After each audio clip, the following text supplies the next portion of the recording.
Hi friends, welcome back to my YouTube channel code with Saurabh. तो आज इस video में हम लोग सीखेंगे जीडीबीसी क्या है और इसका यूज़ क्यों करते हैं। चलिए हम लोग स्टार्ट करते हैं। तो सबसे पहला देखिए, जीडीबीसी में हम लोग बात करते हैं।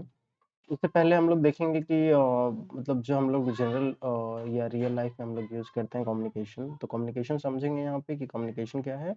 देन हम लोग समझेंगे कि जीडीबीसी क्या है। तो सिंपल समझिए कि मान लीजिए कि हमारे पास कोई पर्सन 1 है और पर्सन 1 और सेकंड पर्सन 2 है, और पर्सन 1 सिर्फ हिंदी लैंग्वेज जानता है और पर्सन 2 जो है वो चाइनीज़ लैंग्वेज जानता है ना? तो यहाँ पे देखिए कि हम लोग कम्युनिकेशन करने जा रहे हैं कि 2 पर्सन के बीच, एक पर्सन जो है सिर्फ ओनली हिंदी जान रहा है और दूसरा पर्सन जो चाइनीज़ लैंग्वेज, और दोनों के बीच कम्युनिकेशन करना है। कम्युनिकेशन करने के बाद अगर अगर मान लीजिए अगर कोई हिंदी पर्सन अगर कुछ बोल रहा है तो चाइनीज़ बिल्कुल भी अंडरस्टैंड नहीं करेंगे, और चाइनीज़ अगर कुछ भी बोलेंगे तो हिंदी वाले जो हैं वो बिल्कुल भी अंडरस्टैंड नहीं करेंगे। तो इसके बीच क्या होगा, एक ट्रांसलेटर का ज़रूरत होगा। जो ट्रांसलेटर होंगे वो ट्रांसलेटर जो होंगे उनको हिंदी भी आएगा और चाइनीज़ भी आएगा, है ना? तो वो क्या करेंगे कि यहाँ पे ट्रांसलेट करने का काम करेंगे कि हिंदी लैंग्वेज से चाइनीज़ लैंग्वेज में ट्रांसलेट करेंगे और चाइनीज़ लैंग्वेज को हिंदी लैंग्वेज में ट्रांसलेट करेंगे। तो इस तरह से कम्युनिकेशन रियल लाइफ में पॉसिबल होता है। और उसके बाद हम लोग बात करते हैं कि कनेक्टिविटी क्या है। तो कनेक्टिविटी में मान लीजिए जो पर्सन 1 है वो हमारा जावा प्रोग्रामिंग लैंग्वेज है, और यहाँ पे देखिए जो लैंग्वेज है वो हमारा जावा प्रोग्रामिंग लैंग्वेज है, और जो पर्सन है वो हमारा एप्लीकेशन है ना? तो जावा एप्लीकेशन। दूसरा साइड अगर मैं बात करूँ पर्सन 2 हमारा यहाँ पे डेटाबेस है, और डेटाबेस साइड जो लैंग्वेज है वो हमारा एसक्यूएल है, पीएल एसक्यूएल है या ओआरएम हो सकता है। इसके बाद हम लोग बात करते हैं कि दोनों के बीच अगर मान लीजिए कि पर्सन 1 पर्सन 2 जो हमारा जावा एप्लीकेशन है और डेटाबेस के बीच अगर किसी तरह का कम्युनिकेशन कनेक्टिविटी या कम्युनिकेशन करना चाहते हैं तो क्या प्रॉब्लम होगा? तो प्रॉब्लम यहाँ पे होगा कि प्रोग्रामिंग लैंग्वेज जो है वो जावा प्रोग्रामिंग लैंग्वेज है, जो प्रोग्रामिंग बेस्ड ऑपरेशन करते हैं, और जो डेटाबेस से हम लोग जो डिफरेंट एप्लीकेशन है डेटाबेस, तो डेटाबेस के लिए हम लोग जो यूज़ करते हैं एसक्यूएल। तो ये देख रहे हैं आप, दोनों मतलब डिफरेंट है। तो इसके बीच हम लोग यूज़ करेंगे एक ट्रांसलेटर यूज़ करेंगे, जो कि ट्रांसलेटर हमारा होगा जेडीबीसी एपीआई। तो फ्रेंड ये एक प्रोसेस है जेडीबीसी एपीआई, जिसमें कि हम लोग क्या करते हैं, ट्रांसलेट करते हैं एक दूसरे डेटाबेस प्रोग्रामिंग लैंग्वेज को। जैसे कि हम लोग एसक्यूएल का डेटा है उसे हमें जावा में कन्वर्ट करके ये देगा, और साथ ही हमारा जो जावा एप्लीकेशन का जो जावा प्रोग्रामिंग लैंग्वेज है उसको कन्वर्ट करके एसक्यूएल में देगा। तो इस तरह से 2 डिफरेंट एप्लीकेशन के बीच हम लोग कनेक्टिविटी कर पाएँगे। तो यहाँ पे इसके बाद हम लोग देखेंगे कि मतलब ये जो हमारा जेडीबीसी है प्रोग्रामिंग लैंग्वेज में कैसे यूज़ करते हैं। तो फ्रेंड हमारा प्रोग्रामिंग लैंग्वेज में जैसे कि हमारा हम लोग जानते हैं कि प्रोग्रामिंग लैंग्वेज में जो डेटाबेस है वो लिमिटेड डेटाबेस हम लोग यूज़ करते हैं, जैसे कि जो कि इन मेमोरी डेटाबेस होता है। जैसे कि अगर कोई वेरिएबल अगर क्रिएट करते हैं जावा में, और या कोई एप्लीकेशन रन करते हैं, तो वो हमारा क्या होता है कि जो हमारा मेन मेमोरी होता है, जैसे कि प्राइमरी मेमोरी जिसे कहते हैं, रैम कहते हैं, तो वो क्या करता है, रैम में डेटा स्टोर करते हैं। तो फ्रेंड आप देख सकते हैं यहाँ पे एक मैंने एक क्लास बना के रखा है फॉर रेफरेंस के लिए।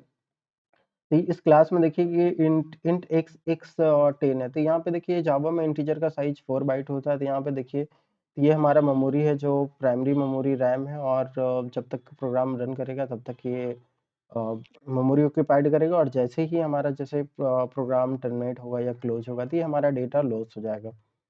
और उसके बाद जो हमारा डेटाबेस होता है, डेटाबेस का जो स्टोरेज होता है काफ़ी लार्ज होता है, और ये डेटाबेस जो स्टोर करता है वो हमारा सेकेंडरी मेमोरी होता है। दैट मीन्स हमारे डेटाबेस में कोई डेटा अगर स्टोर करते हैं, तो वो डेटा हमारा मतलब सिस्टम को ऑफ होने के बाद, प्रोग्राम टर्मिनेट करने के बाद, मतलब प्रोग्राम क्लोज़ होने के बाद या एप्लीकेशन क्लोज़ होने के बाद भी हमारा डेटा स्टोर होता है।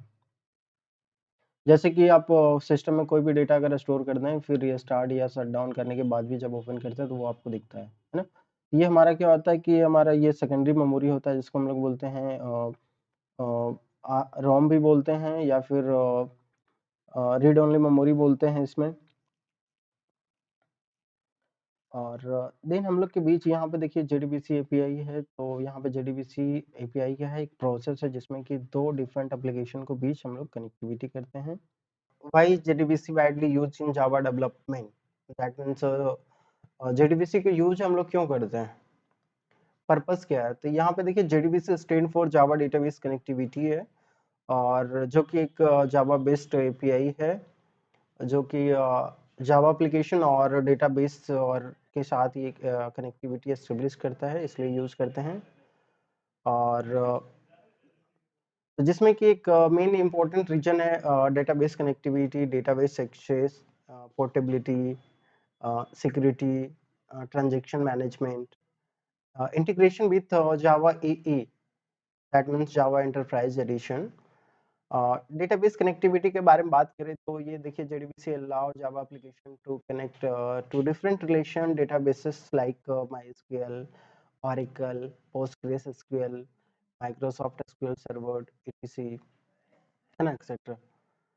इन बात कर रहे हैं डेटाबेस एक्सेस के बारे में, तो ये क्या करता है कि बहुत सारा सेट ऑफ क्लासेस प्रोवाइड करता है, जिसमें कि बहुत सारा मेथड्स हमें मिलता है, जिसके कारण से हम लोग एसक्यूएल क्वेरी को यूज करके हम लोग एसक्यूएल में अपडेट, स्टोर, स्टोर प्रोसीड्योर और फेच, इंसर्ट, डिलीट का सारा हम लोग ऑपरेशन करते हैं और डेटाबेस को एक्सेस करते हैं। पोर्टेबिलिटी के बारे में बात करें तो portability that means JDBC work with any database, right, allowing developer to write code once and use it across different database without major modification। तो फ्रेंड हमारा पोर्टेबिलिटी क्या है कि आप एक बार अगर आप कोई क्वेरी यूज कर रहे हैं या डेटाबेस के साथ कनेक्शन एस्टेब्लिश कर रहे हैं, तो अगर आप दूसरे डेटाबेस के साथ भी अगर आप वर्क कर सकते हैं साथ में, इसलिए हम लोग यूज करते हैं जेडीबीसी को। तो ये हमारा पोर्टेबिलिटी प्रोवाइड करता है, दैट मीन्स हम सिचुएशन के अकॉर्डिंग हम लोग डेटाबेस चेंज करके हम लोग एप्लीकेशन को रन कर सकते हैं। उसके बाद हम लोग बात करते हैं सिक्योरिटी। तो ये हमारा JDBC support secure database connection by providing mechanism for authentication and encryption. Friend हमारा जो जेडीबीसी होता है वो ऑथेंटिकेशन और इंक्रिप्शन प्रोवाइड करता है, जिस कारण से हम लोग जेडीबीसी सपोर्ट करता है, और जिस कारण से हमारा जो डेटाबेस होता है काफ़ी सिक्योर होता है। और जिससे कि इससे हमारा क्या होता है कि जो सेंसिटिव इन्फॉर्मेशन है जो डेटाबेस में रिकॉर्ड्स हैं, चाहे वो एम्प्लॉय का इन्फॉर्मेशन हो या किसी भी सेंसिटिव इन्फॉर्मेशन को ये सिक्योरिटी प्रोवाइड करता है। जैसे चाहे फॉर एग्जांपल गवर्नमेंट का कोई साइट है जिसमें कि आधार कार्ड्स वगैरह मतलब स्टोर किया है, वो डेटा को सिक्योर करने के लिए बहुत सारा सिक्योरिटी अप्लाई होता है, तो उसके अकॉर्डिंगली ये चेक किया जाता है कि डेटाबेस कितना सिक्योर है। वही जेडीबीसी वाइडली यूज में हम लोग देख रहे हैं कि ट्रांजेक्शन मैनेजमेंट में ये हमारा जो है ट्रांजेक्शन मैनेजमेंट सपोर्ट करता है, जिसमें कि हम लोग multiple SQL query single unit में रन कर सकते हैं। दैट मीन्स मल्टीपल क्वेरी को एक साथ हम लोग एग्जीक्यूट करा सकते हैं, और साथ में हमें ट्रांजेक्शन मैनेजमेंट को यूज करने से हमारा जो ट्रांजेक्शन अगर कोई फेलियर होता है तो रोलबैक का फीचर्स मिलता है हमें कि हम जो डेटा है जो ट्रांजेक्शन है, for example real time example का बात करता हूँ, जब आप अगर फ़ोन पे किसी पर्सन को करते हैं, तो अगर किसी भी तरह से ट्रांजेक्शन फेलियर होता है तो वो आपको ट्रांजेक्शन विद इन 24 आवर्स में आपको मिल जाते हैं। तो ये हमारा जो ट्रांजेक्शन मैनेजमेंट है, साथ में ये ट्रांजेक्शन मैनेजमेंट हमारा एसिड प्रॉपर्टी भी सपोर्ट करता है। इसके बाद हम लोग बात करते हैं integration with Java EE, that means Java enterprise edition. तो यहाँ JDBC is commonly used in Java enterprise addition application for integrating with databases.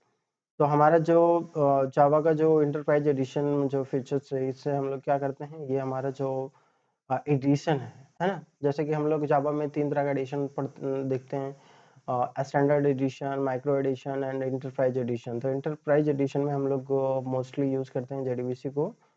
JDBC 4 type के होते हैं, type 1, type 2, type 3, type 4। Type 1 driver जो होते हैं जिसको हम लोग जेडीबीसी ओडीबीसी ड्राइवर कहते हैं, और टाइप 2 ड्राइवर जो होता है उसको हम लोग नेटिव एपीआई ड्राइवर कहते हैं, और टाइप 3 ड्राइवर जो होता है जिसको नेटवर्क प्रोटोकॉल ड्राइवर कहते हैं, और टाइप 4 ड्राइवर जो होता है जिसको थिन ड्राइवर या फिर जेडीबीसी थिन ड्राइवर कहते हैं। फ्रेंड हमारा ये डेटाबेस है, डेटाबेस के साथ अगर प्रोग्रामिंग लैंग्वेज जावा एप्लीकेशन को कनेक्ट करने के लिए 4 तरह का ड्राइवर है। तो देख रहे हैं सबसे पहला ड्राइवर हम लोग जो बात किए थे JDBC bridge driver, then native driver, type 2 driver है एंड टाइप थर्ड ड्राइवर है नेटवर्क प्रोटोकॉल एंड फोर्थ है थिन ड्राइवर, है ना? और जिसको हम लोग बोलते हैं JDBC thin driver. Type 1 driver जो होता है जिसको हम लोग जेडीबीसी ओडीबीसी ड्राइवर कहते हैं, तो इसमें क्या होता है इंस्टॉलेशन का रिक्वायर्ड होता है डेटाबेस के अकॉर्डिंगली। और साथ ही ये जो टाइप 1 ड्राइवर जो यूज करते हैं हम लोग एक्सपेरिमेंटल और टेस्टिंग पर्पस के लिए यूज़ किया जाता है, और ये प्रोडक्शन के लिए रिकमेंडेशन नहीं करते हैं और नहीं किया जाता है, और साथ में ये प्लेटफॉर्म डिपेंडेंट होता है। फ्रेंड अगर यहाँ पे जेडीबीसी ओडीबीसी ब्रिज ड्राइवर का अगर बात कर रहे हैं, तो यहाँ पे देखिए जेडीबीसी ओडीबीसी ब्रिज ड्राइवर। तो यहाँ पे देखिए जेडीबीसी ब्रिज ड्राइवर में तो आपका एक जावा एप्लीकेशन है, और जावा एप्लीकेशन का एक लाइब्रेरी है जेडीबीसी एपीआई, और यहाँ से हम लोग JDBC ODBC bridge driver create कर रहे हैं। तो ये क्या होता है कि जेडीबीसी ओडीबीसी जितना भी ऑपरेटिंग सिस्टम होता है, तो जैसे कि विंडोज ऑपरेटिंग सिस्टम जब आप इंस्टॉल करते हैं फर्स्ट टाइम, तो उसी टाइम क्या होता है ओडीबीसी क्रिएट हो जाता है आइदर 32 बिट और 64 बिट के अकॉर्डिंगली। देन ओडीबीसी ड्राइवर है, तो ये यहाँ पे देखिए ODBC that means open database connectivity driver है। और यहाँ पे देखिए डेटाबेस से काम करने के लिए यहाँ पे vendor database library that means एक अलग से लाइब्रेरी यहाँ पे इंस्टॉलेशन का रिक्वायर्ड होता है। और टाइप 1 ड्राइवर को जावा 8 में रिमूव कर दिया गया है। एडवांटेज है इजी टू यूज है, और साथ में ये डेटाबेस के साथ कनेक्टिविटी मतलब अच्छा होता है, दैट मीन्स फास्टर होता है और इजीली कनेक्ट कर जाता है। डिसएडवांटेज का बात कर रहे हैं, तो यहाँ पे डिसएडवांटेज में हम लोग देखेंगे इसमें इंस्टॉलेशन का रिक्वायर्ड होता है, और साथ में ये प्लेटफॉर्म डिपेंडेंट होता है, और ये प्रोडक्शन के लिए सपोर्ट नहीं है, और इसका लिमिटेड सपोर्ट है। तो सिक्योरिटी कंसर्न, तो यहाँ पे देखिए जितने भी डेटाबेस होंगे उसके लिए प्रॉपर एक इंस्टॉलेशन का ज़रूरत है, तो वो एक हेडेक है। दूसरा कि प्लेटफॉर्म डिपेंडेंट, अगर आप एक प्लेटफॉर्म पे यूज़ कर रहे हैं ना, तो अगर आपको प्लेटफॉर्म चेंज करना है, जैसे कि अगर कोई एप्लीकेशन जावा का एप्लीकेशन बना हुआ है ऑरेकल डेटाबेस के साथ, या फिर अगर आपको चेंज करना है या फिर सिस्टम के अकॉर्डिंगली आपको चेंज करना है, तो वहाँ प्रॉब्लम होगी। और इसका जो सपोर्ट होता है, अगर डेटाबेस में अगर आप काम कर रहे हैं, तो डेटाबेस में अगर कोई ट्रांजेक्शन कर रहे हो, ट्रांजेक्शन में अगर किसी तरह का फेलियर हो गया, तो वहाँ पे डेटाबेस साइड जो सपोर्ट करते हैं रोलबैक वगैरह में, तो वो आपको यहाँ पे फीचर्स आपको नहीं मिल पाएंगे। साथ में सिक्योरिटी कंसर्न, मतलब डेटा को लीकेज होने में या डेटा लॉस होने में काफ़ी हाई चांसेस होते हैं। टाइप 2 ड्राइवर जो होता है, जिसको हम लोग जेडीबीसी नेटिव एपीआई ड्राइवर के नाम से भी जानते हैं, और ये जो टाइप 2 ड्राइवर होता है, ये native programming that means database का जो प्रोग्रामिंग लैंग्वेज है, जिसमें हम लोग स्ट्रक्चर क्वेरी लैंग्वेज यूज़ करते हैं, उस लैंग्वेज में इसका टाइप 2 का ड्राइवर लिखा हुआ है, जिस कारण से ये फास्टर होता है टाइप 1 से। और इसमें भी एक स्पेसिफिक एक लाइब्रेरी चाहिए जो कि मतलब डेटाबेस के साथ कनेक्टिविटी करने के लिए, और जिसके कारण से ये क्या होता है, ये एक लेस पोर्टेबल होता है, दैट मीन्स आप डेटाबेस के साथ जो आप अगर किसी भी सिस्टम के साथ स्टार्टिंग में एक एप्लीकेशन कॉन्फ़िगरेशन किए हैं, तो बाद में आप चेंज नहीं कर सकते। टाइप 2 ड्राइवर्स और नेटिव एपीआई ड्राइवर का कुछ एडवांटेज ये है कि जो टाइप 1 ड्राइवर था मेरा जेडीबीसी ओडीबीसी ड्राइवर, उससे इसका परफॉर्मेंस बेटर है ना? और डिसएडवांटेज का बात कर रहे थे, यहाँ पे इंस्टॉलेशन का प्रॉब्लम है कि हमें थर्ड पार्टी वेंडर का लाइब्रेरी इंस्टॉल करना है। साथ में यहाँ पे जितने भी क्लाइंट मशीन होंगे, दैट मीन जिस सिस्टम में यूज़ होगा उस सिस्टम में हमें क्या करना होगा, हमें इंस्टॉल करना होगा नेटिव ड्राइवर और नेटिव वेंडर क्लाइंट लाइब्रेरी को। फ्रेंड टाइप 3 ड्राइवर का बात कर रहे हैं, तो टाइप 3 ड्राइवर जो होता है वो हमारा नेटवर्क प्रोटोकॉल ड्राइवर है, और इसको हम लोग मिडिलवेयर ड्राइवर भी कहते हैं। तो नाम से क्लियर हो रहा है ना, मिडिलवेयर दैट मीन्स आपका जावा का एप्लीकेशन अलग है और डेटाबेस का जो एप्लीकेशन है वो अलग है, दोनों के बीच कम्युनिकेट करने के लिए हमारा एक मिडिलवेयर ड्राइवर का रिक्वायर्ड पड़ रहा है। तो यहाँ पे देखिए कि आपका ये जावा का एप्लीकेशन है, और देन आपका डेटाबेस है, और ये हमारा एक मिडिलवेयर है। तो मिडिलवेयर को कनेक्टिविटी करने के लिए यहाँ पे एक ये जो कनेक्शन होता है ये हमारा नेटवर्क के थ्रू होता है, दैट मीन्स इंटरनेट, और यहाँ पे प्रोटोकॉल्स वगैरह फॉलो करना होगा। और साथ में देखिए एक एज इंटरमीडिएट लेयर, तो ये देख रहे हैं कि इंटरमीडिएट लेयर भी यहाँ पे दिख रहा है, intermediate layer between JDBC API and database layer. आप तो यहाँ पे देखिए ये क्या होता है कि आप यहाँ से डेटाबेस में आप मॉडिफिकेशन कर सकते हैं, क्योंकि यहाँ पे जो इंटीग्रेशन का जो भी सारा मतलब रिस्पॉन्सिबिलिटी होता है वो मिडिलवेयर पे आ जाता है। तो इसलिए क्या होता है, ये पोर्टेबिलिटी प्रोवाइड करता है और साथ ही फ्लेक्सिबल है, मतलब टाइप 2 से ये फ्लेक्सिबल है। तो ये आप इसका मतलब ये हुआ कि जो टाइप 3 ड्राइवर है वो बेटर है टाइप 1 और टाइप 2 से। इसका अगर परफॉर्मेंस वाइज अगर बात कर रहे हैं तो परफॉर्मेंस इसका स्लो स्लो है टाइप 2 ड्राइवर से, क्योंकि यहाँ पे एक अलग से लेयर क्रिएट किया गया है जिसमें हम लोग मिडिलवेयर लेयर कहते हैं। इसलिए टाइप 3 ड्राइवर जो है वो स्लोअर है टाइप 2 से। एडवांटेज का बात कर रहे हैं यहाँ पे, एडवांटेज में यहाँ पे किसी तरह का क्लाइंट साइड लाइब्रेरी का मतलब रिक्वायर्ड नहीं है, क्योंकि यहाँ पे एप्लीकेशन सर्वर यूज होता है, और एप्लीकेशन सर्वर में हम लोग क्या करते हैं, यहाँ पे ऑडिटिंग करते हैं, लोड बैलेंसिंग करते हैं, लॉगिंग, ये सारा का फीचर्स हमें एप्लीकेशन सर्वर से प्रोवाइड हो जाते हैं, तो जिस कारण से ये हमारा एडवांटेज है। हम एप्लीकेशन को ट्रैक कर सकते हैं, अगर कोई क्वेरी अगर रन कर रहा है तो उस क्वेरी का परफॉर्मेंस वगैरह हम लोग चेक कर सकते हैं, और अगर कुछ प्रॉब्लम हुआ है तो लॉग में चेक कर सकते हैं। डिसएडवांटेज की बात कर रहे हैं तो यहाँ पे डिसएडवांटेज सबसे मेजर डिसएडवांटेज है, विदाउट इंटरनेट और विदाउट नेटवर्क आप वर्क नहीं कर सकते हैं इस डेटाबेस के साथ। और इसका जो मेंटेनेंस होता है वो काफ़ी हाई होता है, क्योंकि यहाँ पे एक मिडिलवेयर लेयर यूज होता है, और मिडिलवेयर को मैनेज करने के लिए एक DBA या फिर कोई डेटाबेस डेवलपर का रिक्वायर्ड होगा, जिसमें कि आपको जो DBA या फिर जो भी डेटाबेस डेवलपर होते हैं उनका सैलरी हैंडसम सैलरी होता है, जिस कारण से ये काफ़ी मेंटेनेंस का है हो जाता है। JDBC टाइप 4 ड्राइवर, और JDBC टाइप 4 ड्राइवर जो होता है जिसे हम लोग थिन ड्राइवर भी कहते हैं, और इसे हम लोग JDBC थिन ड्राइवर के नाम से जानते हैं। तो हमारे देखिए JDBC थिन ड्राइवर में यहाँ पे हमारा देखिए जावा का एप्लीकेशन है, और जावा का एप्लीकेशन है, और ये हमारा क्लाइंट मशीन है। तो जैसे जावा इंस्टॉल करते हैं वैसे ही हमारा थीम ड्राइवर भी इंस्टॉल हो जाता है हमारे सिस्टम में। और हमारा जो एपीआई है, जो JDBC एपीआई है, ये हमारा क्या करेगा, थीम ड्राइवर के हेल्प से और डेटाबेस के साथ ये कनेक्ट करेगा।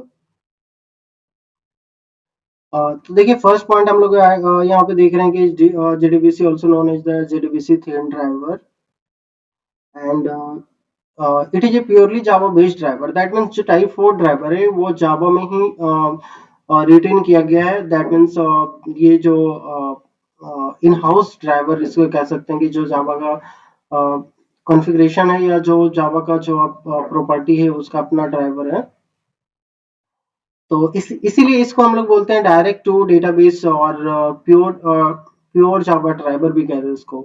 तो जैसे अगर कोई पूछे आपसे कि JDBC का कौन सा ड्राइवर जो है जिसको हम लोग प्योर JDBC ड्राइवर कहते हैं, तो ये हमारा JDBC टाइप 4 होता है, या फिर JDBC थिन ड्राइवर भी कहते हैं इसको।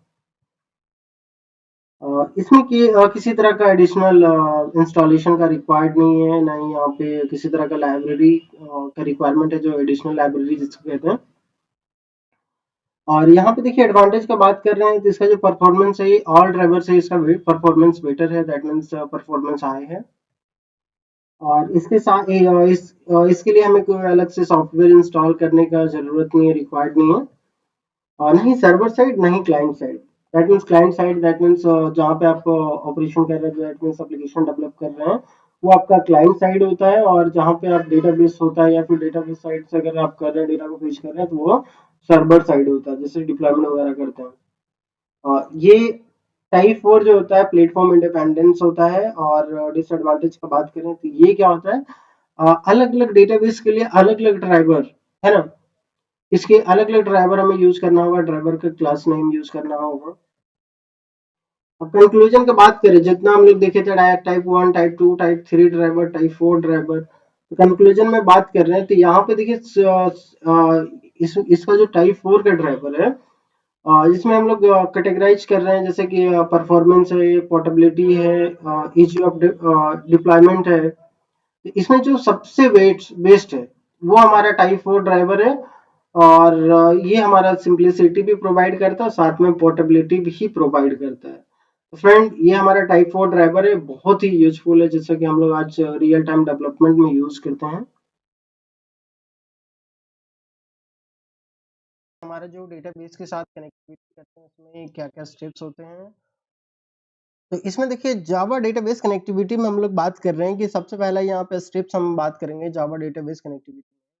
पहले हम लोग क्या करते हैं, रजिस्टर ड्राइवर करते हैं या फिर हम लोग ड्राइवर को लोड करने का काम करते हैं, है ना। इसके बाद हम लोग यूज करेंगे कनेक्शन को एस्टेब्लिश करने के लिए, दैट मीन्स एस्टेब्लिश कनेक्शन जो हमारा कनेक्शन होगा जावा और अगर डेटाबेस के साथ क्या होगा, कनेक्टिविटी हो जाएगा, यहाँ से कनेक्शन एस्टेब्लिश हो जाएगा हमारा।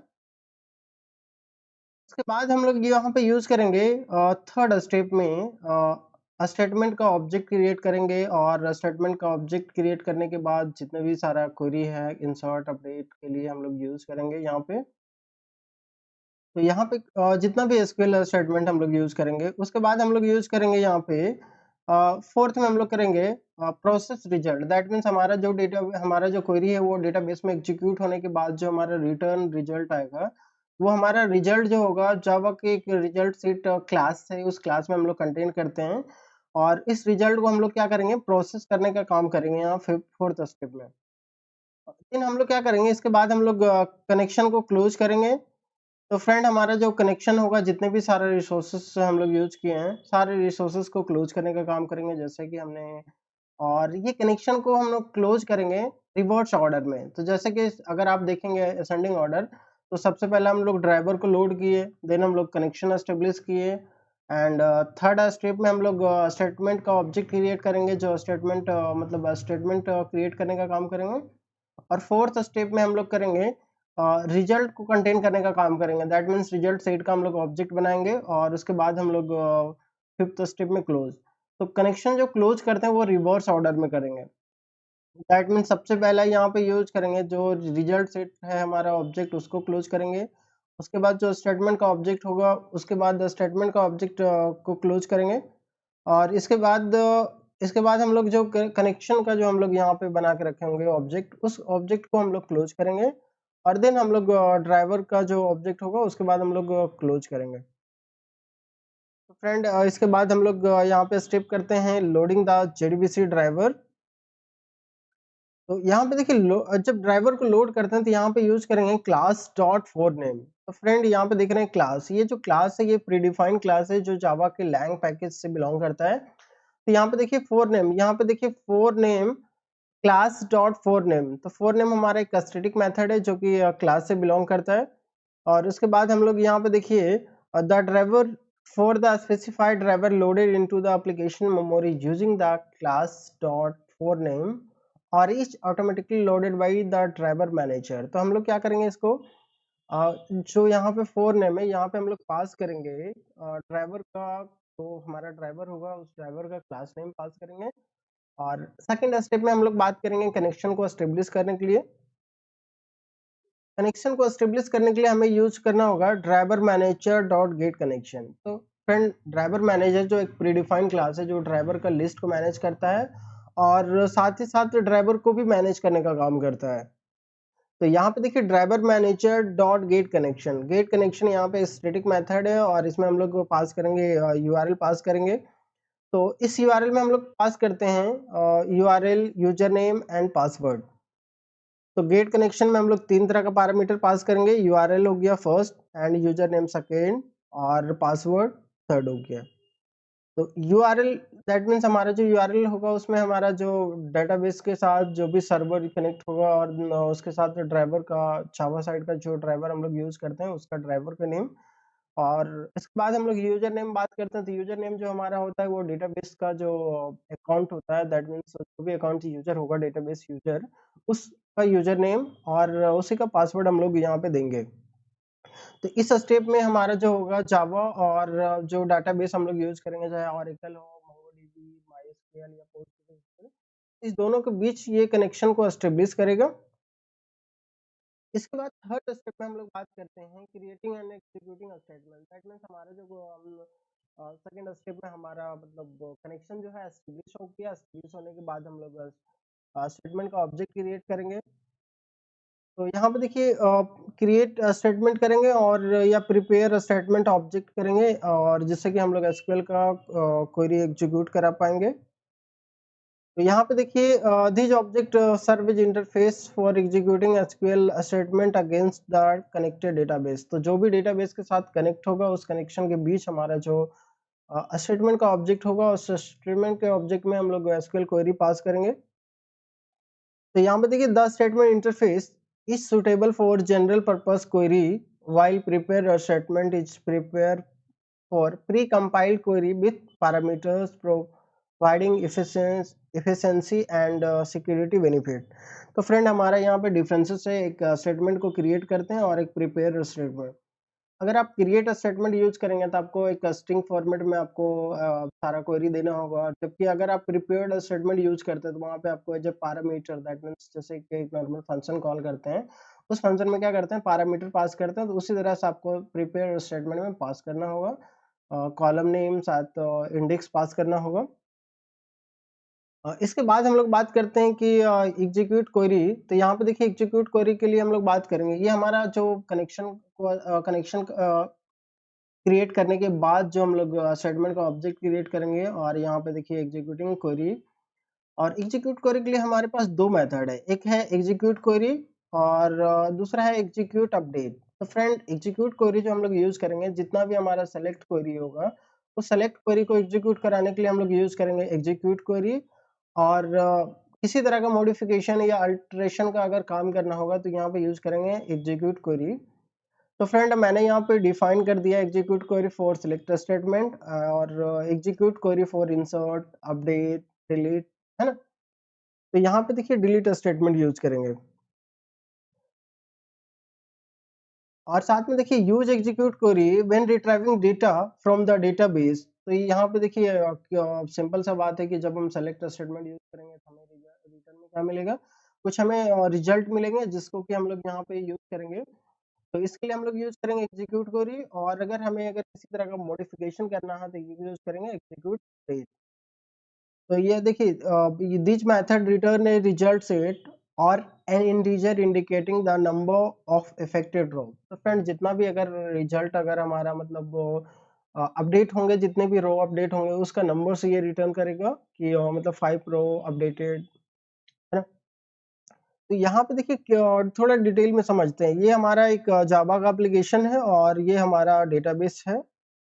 फ्रेंड यहाँ पे देखिए जो हमारा जावा एप्लीकेशन है और देन हमारा ये डेटाबेस है एक्स वाई जेड प्लेसेस। अब फ्रेंड हमारा ये कनेक्शन हमारा यहाँ पे एस्टेब्लिश हो गया है। इस एस्टेब्लिश में हमारा जो स्टेटमेंट का ऑब्जेक्ट होता है वो क्या करता है, एक इंड से दूसरे इंड में, मतलब दैट मीन्स हमारा जावा एप्लीकेशन से और डेटाबेस तक, है ना। और जितना भी क्वेरी को पहुंचाने का काम होता है, दैट मीन क्वेरी को ट्रांसलेट करने का काम होता है, वो हमारा स्टेटमेंट ऑब्जेक्ट करता है। अगर आप स्टेप्स देखें तो सबसे पहले हम लोग करते हैं driver load, that means translator हमारा हो गया, ड्राइवर लोड करने का काम करते हैं। उसके बाद सेकेंड स्टेप हम लोग कनेक्शन एस्टेब्लिश करते हैं कि हमारा जो जावा एप्लीकेशन है और डेटाबेस के बीच एक कनेक्शन तैयार करते हैं। और इसके बाद हम लोग स्टेटमेंट का ऑब्जेक्ट करेंगे स्टेप 3, जो हमारा क्या करेगा, इस मान लो कि एक कार है, इस कार में हम लोग क्या करते हैं, पैसेंजर को एक प्लेस से दूसरे प्लेस से यहाँ पे मूव करते हैं। उसी तरह से हम क्या करते हैं कि ये हमारा जो मान लो कि एक स्टेटमेंट का ऑब्जेक्ट है, इसमें हम लोग जो भी क्वेरी डालेंगे तो वो क्वेरी क्या होगा, डेटाबेस तक जाएगा। और डेटाबेस में जाने के बाद यहाँ पे देखिए, और डेटाबेस में जाने के बाद यहाँ पे एग्जीक्यूट होगा, और एग्जीक्यूट होने के बाद फिर रिटर्न आएगा। यहाँ पे देखिए रिटर्न जो होगा वो हमारा रिजल्ट सेट होगा, और फिर से ये क्या करेगा, इसी कनेक्शन के थ्रू और हमारा ये जावा एप्लीकेशन में रिटर्न आ जाएगा जो भी क्वेरी हमारा होगा। और उसके बाद हम लोग यहाँ पे अपने जावा एप्लीकेशन में अपने अकॉर्डिंगली यूज कर पाएंगे। और यहाँ पे देखिए जो भी डेटा रिटर्न आ गया, उस डेटा को हम लोग बोलते हैं प्रोसेसिंग या फेचिंग रिजल्ट। जो भी हमारा रिजल्ट होगा स्टेप नंबर, तो इसके बाद हम लोग यहाँ पे देखिए फेचिंग रिजल्ट है और retrieving and process the result of the query using the method providing the result set object. तो फ्रेंड जो भी हमारा स्टेटमेंट को एग्जीक्यूट होने के बाद जो भी हमारा रिजल्ट होगा वो रिजल्ट सेट में होगा, उसको हम लोग यूज करेंगे।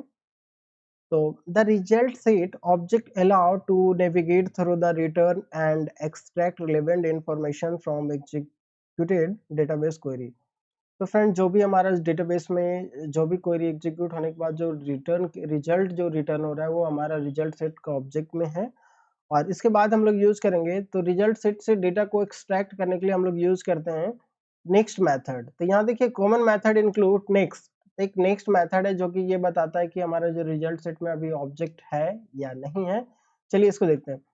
तो नेक्स्ट टू मूव, तो ये हमारा जो नेक्स्ट मेथड है टू मूव नेक्स्ट रो, तो ये हमारा क्या करता है, ये पॉइंटर को सेट करने का काम करता है नेक्स्ट रो में। And various get X X, that means जो भी हमारा डेटा टाइप होगा यहाँ पे यूज करेंगे get int, get string. A method to retrieve data of different type, that means database के ये अकॉर्डिंगली हमारा जो डेटा टाइप होगा उस डेटा टाइप के अकॉर्डिंगली हम लोग डेटा को एक्सट्रैक्ट कर पाएंगे। फॉर एग्जांपल यहाँ पे देख रहे हैं get string, get int, get float, get double, है ना। तो फ्रेंड ये हमारा जो स्टेप्स है ये बहुत इंपॉर्टेंट स्टेप है अगर डेटाबेस कनेक्टिविटी का बात करते हैं। इससे क्या होता है, हमारा जो डेटाबेस का जितना भी हमारा जो ऑब्जेक्ट जो मेमोरी कैप्चर करते हैं उस मेमोरी को रिलीज करने का काम करता है। और इससे क्या होता है, इससे एप्लीकेशन का परफॉर्मेंस फास्टर होता है और साथ में ये हमारा जो मेमोरी लीक्स का जो प्रॉब्लम है उस प्रॉब्लम को ये सॉर्ट आउट करता है। और बस आपको ये ध्यान देना है कि जब भी आप कनेक्शन को ये कनेक्शन दैट मीन्स रिसोर्सेज को जब भी आपको क्लोज करना है तो वो रिवर्स ऑर्डर में होगा। तो यहाँ पे देखिए रिवर्स ऑर्डर में अगर बात कर रहे हैं तो सबसे लास्ट में हम लोग रिजल्ट सेट का ऑब्जेक्ट क्रिएट किए थे और उसके बाद हम लोग स्टेटमेंट का यूज किए थे और देन हम लोग यूज किए थे कनेक्शन। तो ये हमारा रिवर्स ऑर्डर में हम लोग क्लोज करते हैं। तो ये आपको रिवर्स ऑर्डर में आपको क्लोज करना होगा, है ना। फ्रेंड ये हमारा स्टेप्स कंप्लीट हो गया है। Thanks for watching this video. और अगर आप हमारे यूट्यूब चैनल पे न्यू हैं तो चैनल को सब्सक्राइब करें फॉर मोर अपडेट के लिए, और साथ ही साथ अपने फ्रेंड के साथ शेयर करें ताकि उनको भी बेनिफिट्स मिल सके।